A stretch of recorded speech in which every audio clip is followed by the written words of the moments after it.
Katie Rupert here with me. Now Katie has a lot of different avenues that she has explored. And I know, I was like, you do so many amazing things. Okay, so she's a health advocate, number one for you and your own family, because you've had to. Yep. And that has led you on a clean eating path. Quite a journey with being mom and having to cook quick and it being clean and edible. And she really loves helping transform people's health through holistic approaches. So she has many certificates, and one of the things that she's going to be talking about today is movement through yoga, and how that has been transformative for you and for your clients. So I just want to say welcome, Katie. Help me welcome her. Thank you. Thank you. I have about 40 personal stories that I could share that all fit in with today. But I do want to share just a little bit about my story. And gosh, I have enough to talk for like 2 hours, and I'm not going to do it, so it's okay to do.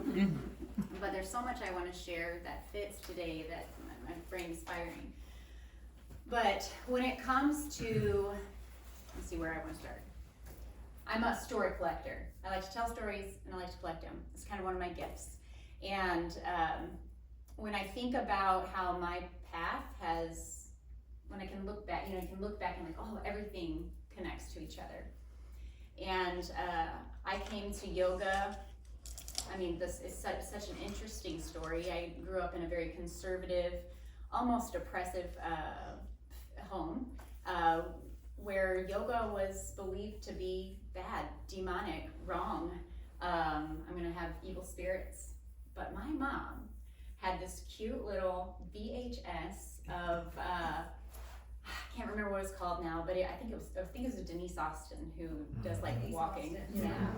Yeah. And she did this cute thing, and I remember as a child, my mom and I in her bedroom doing this yoga video, and I remember her saying to me, so we're not talking about yoga, this is just stretching, because she was fearful that maybe she was wrong, so we did yoga in hiking, okay?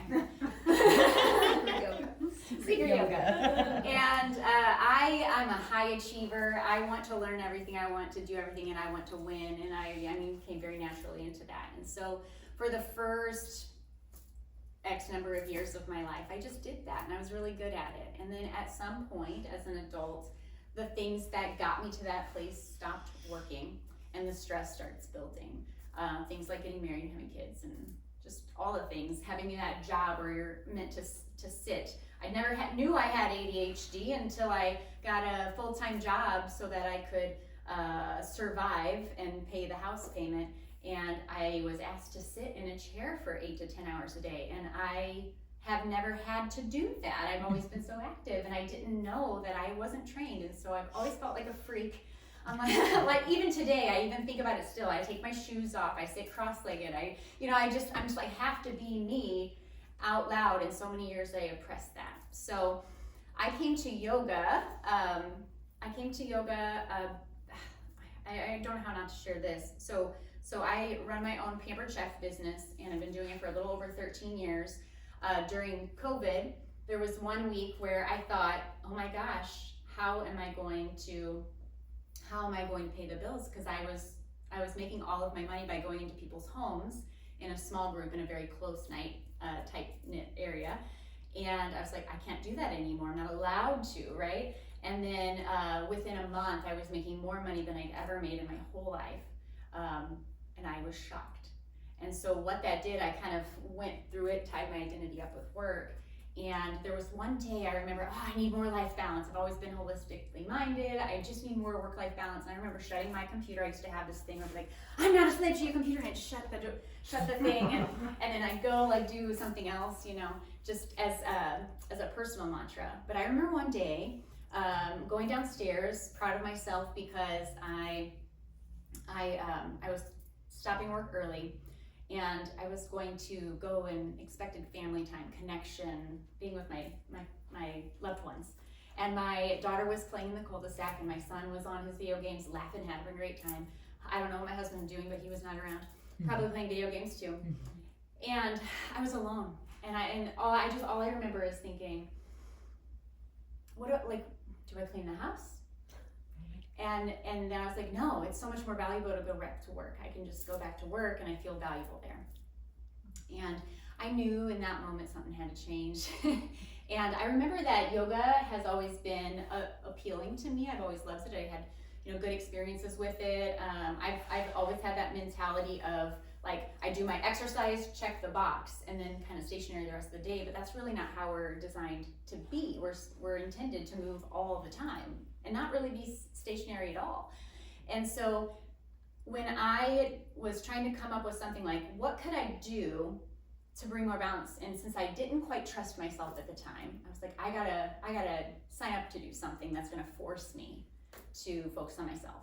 And so I signed up for yoga teacher training because I was like, they're a cool crowd. I love how it feels to be, and if I got to be a teacher, then I could have free yoga, always trying to save a penny, And so I signed up, and it was 3 days every month where it was just learning about yoga. And I had no idea what yoga was at the time. But yoga has 8 principles, and yoga is, you can't separate it from Ayurveda. Anyone heard that word? Ayurveda is, Ayurveda is part of yoga, but it's the body piece. So body types, your constitution, everything from what kind of sleeper are you, to what kind of metabolizer are you, and what exercise is best for you. And so that's the body piece of it. And that doesn't make a ton of sense because yoga, we think exercise, move the body. Yoga is about the mind. And really learning how to practice. And the word yoga is becoming one, or the union. And it's all about comfortable seat. So a yoga posture, we think of warrior, right? But the actual yoga asana, the posture, the movement, is that I move my body enough that I can sit comfortably. And so it's all about learning how to take the mind and tell it that it's safe. Learning to regulate your nervous system, another somatic experiencing thing. So when I started going through this, I started learning about anatomy and all of these science things, and I was interested in them for the first time ever. I was like, that's not my thing, but it totally is. And so I wanted to share about motivation too. I'm sure I'll bring this together. But there's positive motivation, and then there's I don't want that, so I'm gonna change, right? And I don't think either one of them is bad, but I wanted to share 2 reasons why yoga means so much to me, and why movement especially means so much to me. So I was sitting at my grandma's house. Actually, I have a grandma who, ever since I can remember, she's, overall healthy. She's got her mind. She does a good job, but she looks like this.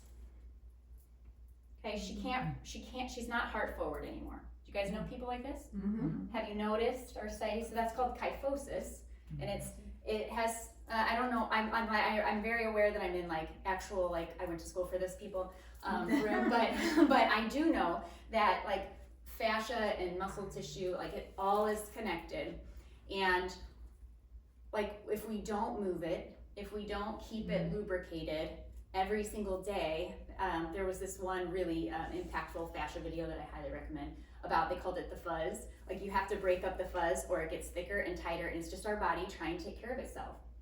What's happening to so many people in our society is they start rounding forward because that fascia, we never open our hearts. We never open our hearts. They think our neck hurts, but it's actually we have to release so that our body feels safe enough to open our hearts. So anyway, I say all that because I remember as a child, my grandma, who's still living, still doing okay, but I was like, I don't want to be a hunchback like her. And then I started noticing my other grandma having the same issue and getting angrier, getting more sedentary. And I was at her house watching, so this is the opposite motivation. So that was I don't want to be like that, right? And I also have a family history of obesity, just heart disease, dying because I'm fat kind of issues. And I was sitting on my grandma's couch. We were watching it was like amazing, America's Got Talent. And we were listening at it so loud, it's probably harming my ears. But I remember seeing this, she was 101, and it was this cute little grandma lady, and she had a purple jumpsuit on, and she did a plank, and she held it for 2 minutes, and that was her talent. And I remember like something in me just stirring, and I was like, oh, instead of starting a diet every Monday, instead of living in my mind and stressing out, I want to be like her. And what does it take to be 101 and able to hold your body weight up? And I see her and I look at my grandma, and I was like, whoa. And so what I've come to believe, my mantra now is that I'm a generational cycle breaker. Yeah. I'm gonna show others what's possible. And we have everything we need to do it on our own. Like, yes, we need support. Please go to these specialists. But what I love about yoga and how it can help with longevity is it really helps us move in all of the ways.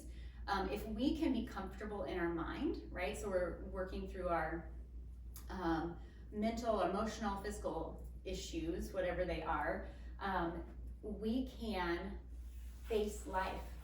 So when you're practicing on the mat, it's not about flexibility. It's not about skinny, cute white girls in cute clothes with big cups of water. It's really about like learning how to feel your body. I lived so long in my mind, all in my head. Anxiety comes with that. Like you cannot feel your emotions by thinking about them. Okay, you have to feel them. And so yoga can be really scary for people because I think maybe innately we know that there's a vulnerable place that comes when you're moving, or like sometimes as a teacher, I'm like, I'm literally rolling around on the floor, you know? And, but when you can learn the connection with your body, it is so powerful. And I teach a form of yoga called Vinyasa, which is just connecting your body and your breath together in a certain flow. So it doesn't have to look a certain way. And I never really teach alignment at all, because none of us are constitutionally exactly the same, even though we have that normal posture. We're all a little different. I learned through my yoga teacher training that I'm hypermobile. So there's this one pose, and maybe you know it well, it's forward fold, right? And most people can't do what I do, right? Okay, you're supposed to be all the way down. But what I learned is that I lap out my knees, and then that pulls on different muscles, and I'm more prone to injury because I can show off in a class how forward fold. So when I do a forward fold, it's better for me to have this because I'm not hyperextending and it protects my body. But I would never have known that unless I explored that. And I just had no idea. And so a lot of my students, like I taught in a chiropractor's office, and they would send people that had new knee or hip replacements, and they're so scared, right? Like someone gets a new knee replacement, like I can't be on my knee. I'm like, yeah, for the first couple of weeks, but actually you're brand new. You're like a new baby knee. Let's get that moving and get all of that stuff to make it work again. But I think fear holds us back too. And so when I'm getting all excited. I'm gonna forget stuff. Hold please. Vinyasa, that's what it was. So the breath to movement. So when I think about how could I do yoga on the day that I die, that's kind of my personal goal. Like I know I don't get to pick, but like I would love it if I was super old and I went to yoga class, or I taught a yoga class, and then died. I don't want it to be because I can't move or because my body shut down. Like I have control over that, and it is so empowering. So something as simple as breathing with your movement. So if you come to any of my classes, you're probably going to do this with me, especially if it's a beginner class. Actually, why don't y'all do it? Yeah. Okay, yeah. You have to be able to move your arm like this, so whatever it takes. So maybe on an exhale, let everything go. And then as you inhale through the nose, see if you can take the whole breath in to take your fingers together. So you're inhaling, the top of your inhale, fingers touch. You could even look up. When you're ready to exhale, push away the air, take the whole exhale to let it out. Do it again. Inhale up, exhale away. Okay, y'all just did yoga, isn't that great? So you don't have to be flexible, you don't have to know how to do anything, but connecting breath to movement can help sustain. I mean, it's calming for the mind. And the other thing that I love about just movement in general, it's a little bit more functional movement than it is yoga per se. But our bodies were really designed to move in more than just one way. So when you think about your shoulder, I can lift it up, and we mostly go this way, right? But our shoulder can also go like this, and we can rotate it, right? It has a lot of range of motion, or it was designed to.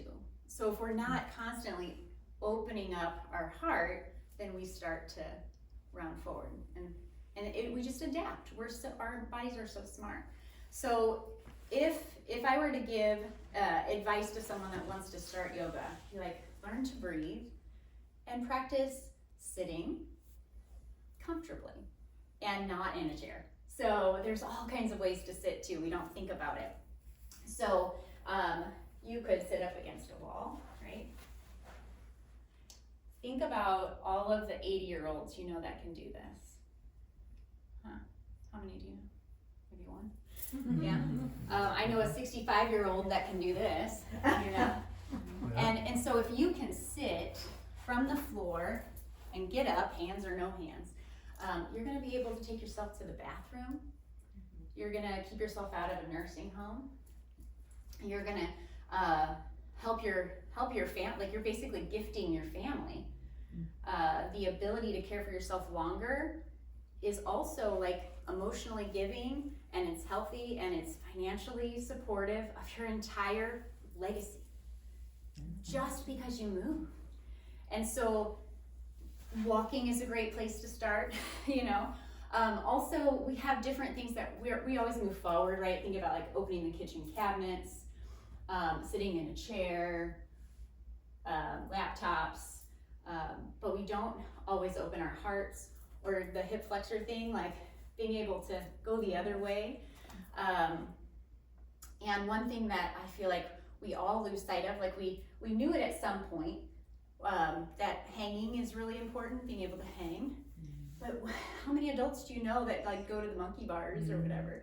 So it could be as simple as I don't know, It's really good. pulling on a door, but we're supposed to pull, we're supposed to push, just to move in all directions. And so what's cool about yoga is it's a great safe space to start, because it's accessible to everyone. You can do it from a chair. If you if you're having those thoughts I can't do the floor, I can't go to a class, I don't want to do that, I do have yoga right from your desk, little mini video. You could start there, or just learning how to breathe, because breathing is movement too. You can feel it. My nostrils move, right? It's okay, it all counts. And let me see how I want to finish up. Okay, I thought it'd be kind of cool. First of all, I'm gonna give frontal lobe Katie, who planned this, a little bit of love here, and make sure I don't forget. We'll just call these one-liners. I think it's important to know that the only moment we have is right now. So if you are living present, then you're practicing yoga. Because yoga, it has 8 principles. It's not about exercise. So if you come to yoga because it's a good exercise, great. That's a great way to get there. But it also is a really great practice. Mindfulness, meditation, there's science backing up all of those things.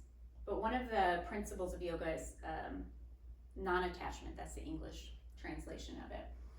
And attaching to the outcome of something and trying to force an outcome can typically, even if it gets us so far, it can stress out our bodies It can neglect other things that are just as important. We can miss out on like family connection or our interpersonal relationships if we're just pushing for an outcome. The other thing is, if we're attached to an outcome, a goal, whatever it is, we can also use that against us mentally or emotionally. I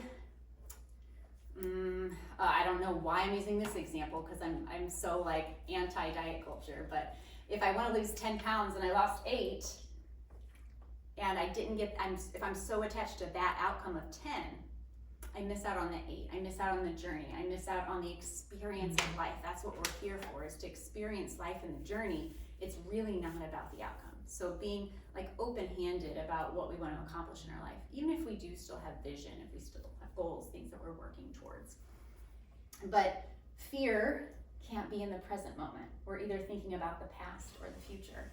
And so if you're really struggling with something, all you have to do is take a deep breath. Right? Not only physically does it help us, but mentally, emotionally, helps us come to the present. And that is one of the most valuable pieces of practicing yoga that I found. So you don't have to go to a class, you don't have to know how to do anything, but if you can come to the present moment, then you're practicing a big part of yoga. And just think about, like, I mean, I have my experiences with older folks. Unfortunately, most of them are unhealthy that are in my family. So I want to be a generational cycle breaker, right? And so I think about my grandma, and she constantly is in the past wishing Grandpa was still alive. But when Grandpa was alive, she was constantly wishing he would change. And I mean, I'm not throwing her under the bus, that's very generalized, but it's you have fear or struggle when you're thinking about past and future. And yes, we need to have plans, we need to have strategy. I'm not trying to tell you to just meditate on a pillow all day, every day. But I do think that's a great practice to consistently come back to, especially if you're facing fear. Okay, give me just a sec. The other thing that I love about movement and longevity is, we've talked about it so much today, emotions. Emotions can get stuck in our bodies. They can be trapped. I feel like there's real science, there's neuroscience, there's all of the science. It tells us this is true. I don't need anyone to tell me that it's true or prove it, but for those of you that need that, fine. I know that we can trap emotions, and it can lead to physical pain and emotional pain and hold us back. And we're really not meant to hold it in. Our emotions are just literal vibes. They don't last forever, but they're meant to be processed through, just like water, just like listening to a song. It goes in and out, and then something new. So we're meant to experience all these emotions, both good and bad, because that teaches us. I mean, there's lessons to be learned in that. So not gripping on to those emotions. And if you are struggling, like you have pain or you have things that are holding you back, go and figure out what somatic movement you need that you're willing to do. Be it yoga, walking, dancing is a great one, because that just shakes all the movement out. And it doesn't have to be a class. It just moving your body in all the ways, like move this way and this way, right? Don't just do what's normal, because our normal is not helping us, right? Let's be the freaks. I like that. It's right. And like I said, it's not about alignment. Like if you go to a yoga class and the teacher tells you, make sure that your shoulders are right above your wrists, and make sure your fingers are pointing a certain way. I want you to take that with a grain of salt, or but maybe not run out of the room, because they probably were just taught incorrectly. But everybody has that difference. Like for me, I have shoulder pain that was always happening when I do like a particular move. There's this thing in yoga called chaturanga. It's like a reverse push-up, and then you come through. I mean, it looks real pretty. And I can do it really well because I'm extra bendy and flexible, but I was always hurt. And so what I found is that instead of hugging my arms in, which is what all the teachers cue, I actually need to be a little more out here to be able to protect myself, my own body. The only way you can do that is by truly exploring it. And yeah, I had to go through the pain to figure out what, like, oh, there's my, what do you call it, red flag, that's my indication there's something going on here. And I was willing to make different changes instead of forcing myself to do it right. So alignment isn't what it's about. Okay, I have resources for you. So I'm a practical gal. I'm like where practical meets woo-woo. That's kind of if you want me in a nutshell. I know that there's so much mystically beyond what I can understand, but I do know that practical advice is what gets people to take little changes and make difference in your life. So, be it, going to physical therapy to learn how to retrain your fascia or whatever, your muscles.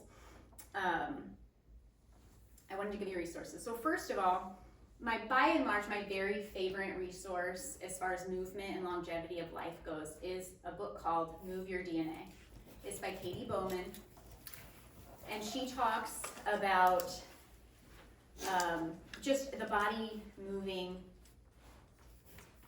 holistically. Everything from joint health to bone density to blood circulation, muscle strength. I had to write them all down. She talks about balance and coordination. I mean, think about if you have balance and coordination, you can squat and go to the bathroom on your own forever. You don't have to lose the ability to squat.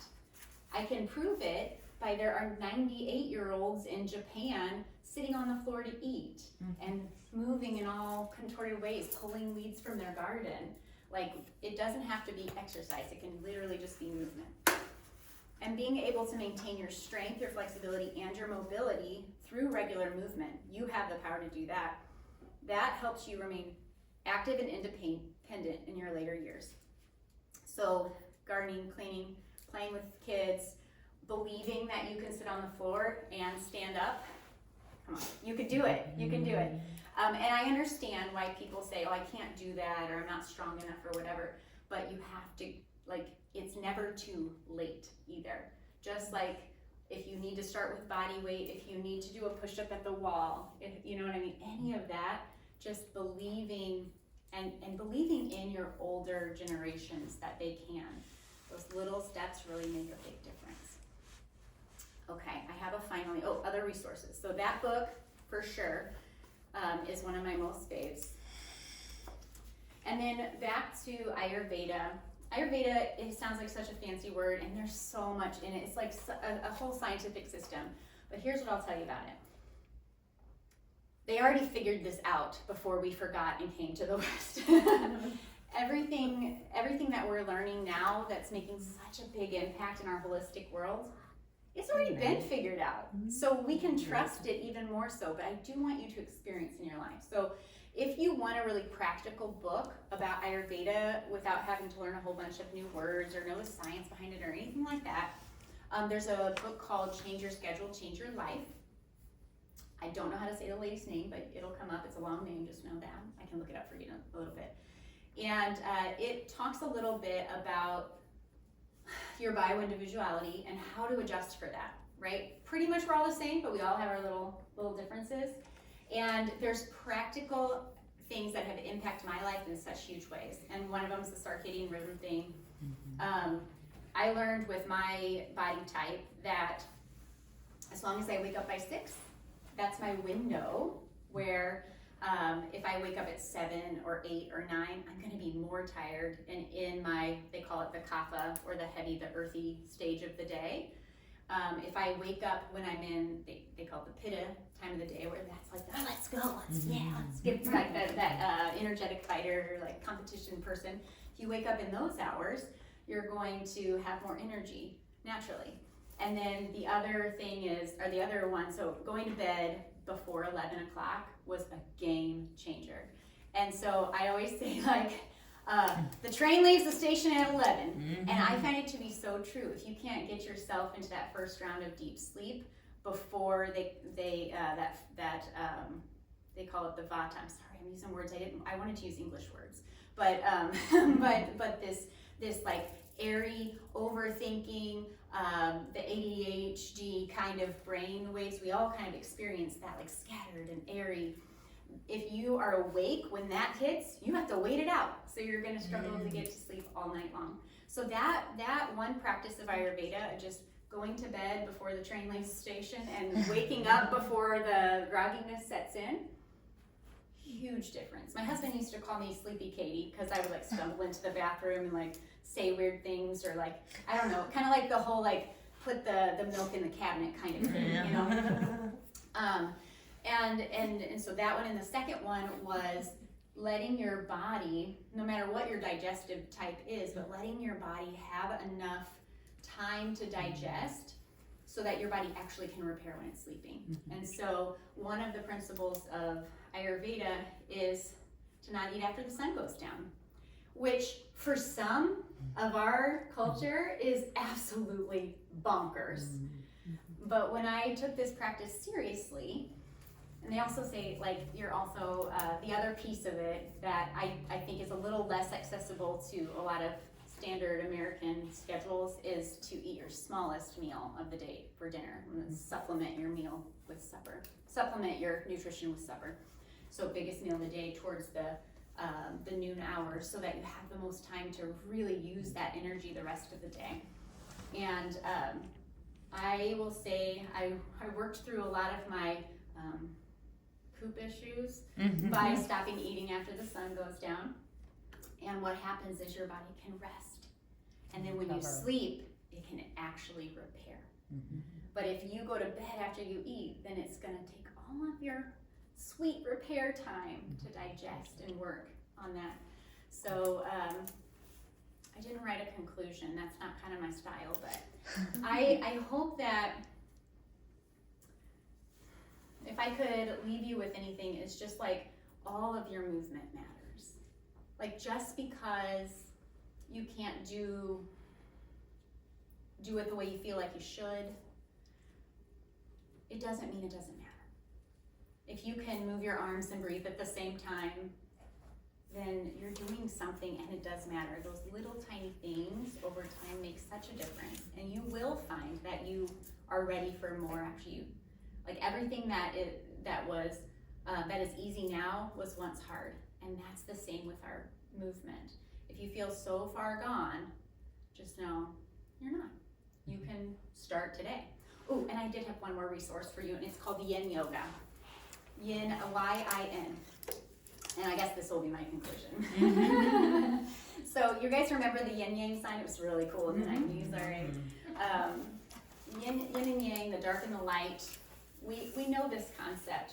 No matter what your religion is, if you experience any form of the human life, we know that there's good and bad, there's light and dark, you know, negative and positive, whatever.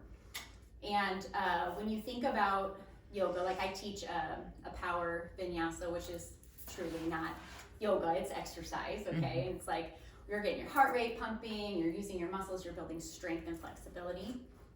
That would be considered yang, or the masculine side. There's a time and a place for that. You need it 50%, right? You need to be able to strengthen. Yin is all about bringing in the ease, the flow, the more feminine approach. So if you think about hustle culture, and then these people over here that are like floating around in manifestation culture, what if they met, right? What if they met and we had strategy and we had ease? We had relaxation, and that was just as important as the stress. And so there is a type of yoga called yin, and you can do yin your whole life.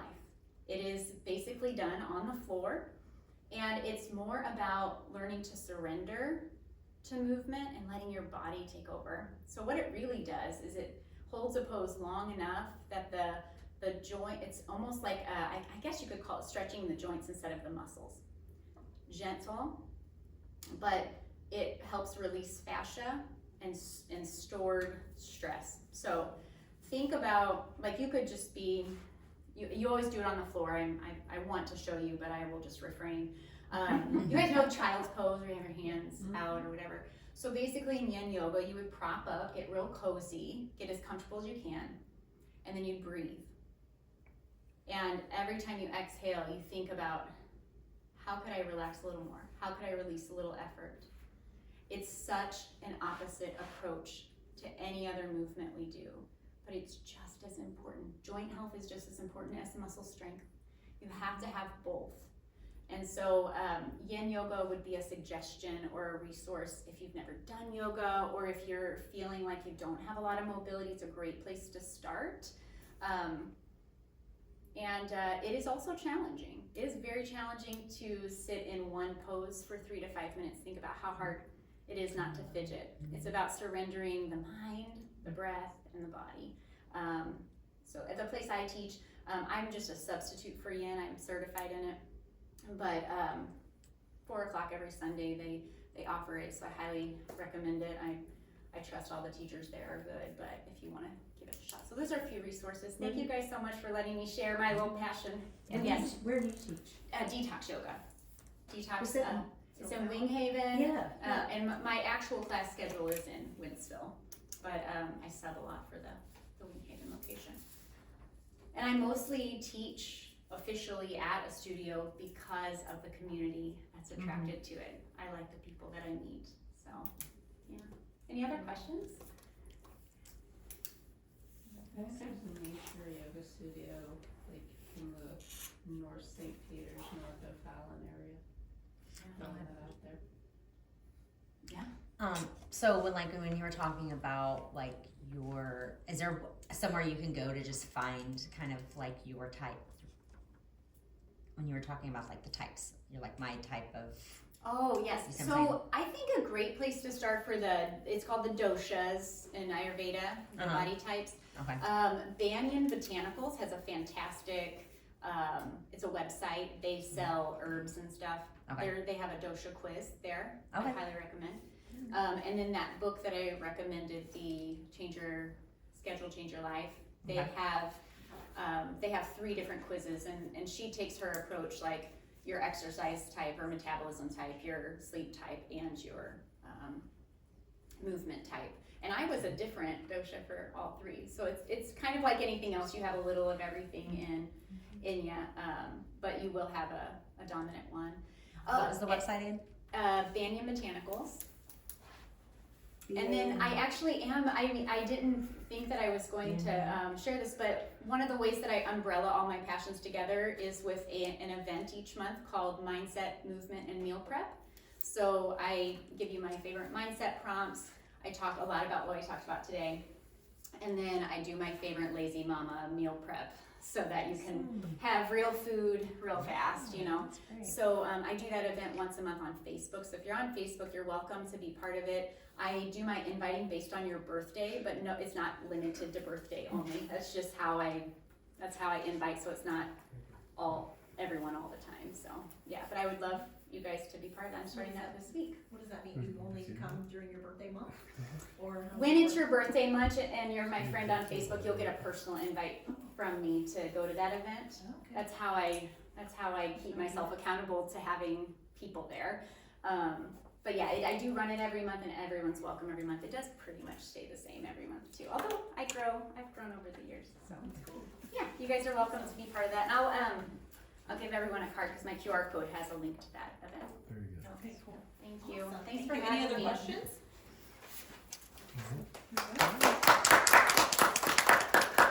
Wonderful, thank you. I would love to hear what were some of your top takeaways from today, all the speakers from today. Anything that like was like, whoa, what a Your mantra concept. is be the freak. Be the freak. That just kept going through my head after she said that. Be the freak. Yeah, today is the coolest time to be a freak, right? Yep, the coolest Yeah. thing to be a freak. It was never cool before, but now it's really cool. It is cool. Yeah. What else? Any other top takeaways? Things you didn't know, pearls of wisdom you plan to implement? It's a journey. Yes. You just gotta- It's a marathon, not a One of the sprint. things And it's other not mantra just is one keep thing. moving forward. Yeah, it's not And just one it's thing. not just one thing, it's a very, I mean, you can benefit from all of these different things, it's a whole person, not just partial, you know, doing it all together, that's, A loud and clear reminder that it's this concept. It's like we have to advocate for our own health, and if it's not right, we don't just settle for what someone tells us. Go till you're satisfied. That's right. Yeah.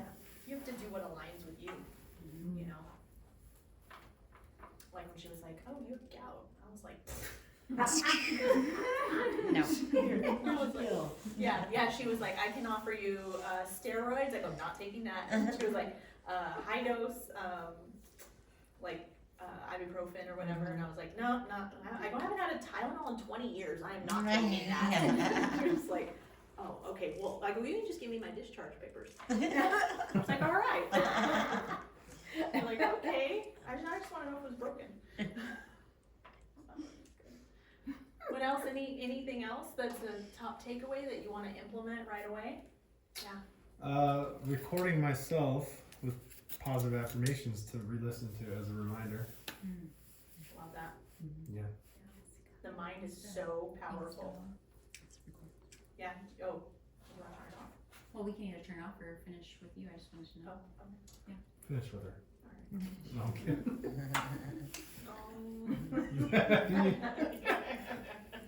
That's funny. Anything else that you can think of? I do love the mantra, like reminder of the mantra, but she didn't say mantra ever. Just reframing your beliefs is just such a good reminder. Mm-hmm. The mind is so powerful. It's in the Bible. As a man thinks, so is he. And it's interesting. I think I asked my mom this question because my mom, she never really thought about what she wanted her life to look like as she got older. And when I asked her, I'm like, Mom, we have the longevity gene. How do you want to live your last few years? And like the panic on her face was just like horrific. She's like, I've never thought about that. Well, what do you mean? And I'm like, well, you have a vision for your health, right? And she's like, no. Like, what is that? How do I do that? You know? And so thinking about like how you expressed, Debbie, like, I want to be able to enjoy my retirement years. I want to have the longevity. Yeah, We work hard for that. we do. We work hard for that time. Yeah. I have 80-year-old clients that just went to Portugal to hike the Kimono for 10 miles a day. So it is possible. It is possible. Oh, yeah. And all you need to be successful is for your brain to understand that it is possible. And that's the key. I want to add, it's a beautiful thing. We talked about the first thing we do when we're born is we take a breath. The last thing we do before we pass on is we take our last breath. So everywhere in between, don't forget how essential, don't take it for granted. Take some time each and every day to contribute to quality breaths. Something to add. I don't think it was said out loud, but I think it's really profound that our bodies will breathe without us thinking or telling it to. But we can also intentionally move the breath for a desired result. Like we can have control, but our bodies got us if we don't. Yeah. You know, that survival is pretty cool. And I think that's great what you brought up. We have a default mode that we can live in. We can definitely live in default, right? Or we can live by design and what we choose. And that is huge. And that is why everybody's here today, is to learn how to change that design, right? Cool. Any other thoughts or? Anything to add? I'm glad I came because I debated on not coming. I was like, oh, but I learned a lot and I'm appreciative that I came and I needed to hear a lot of what you guys were talking about. So thank you all. Of course. Very cool. Got the rest on video. Replay. Awesome. Yeah.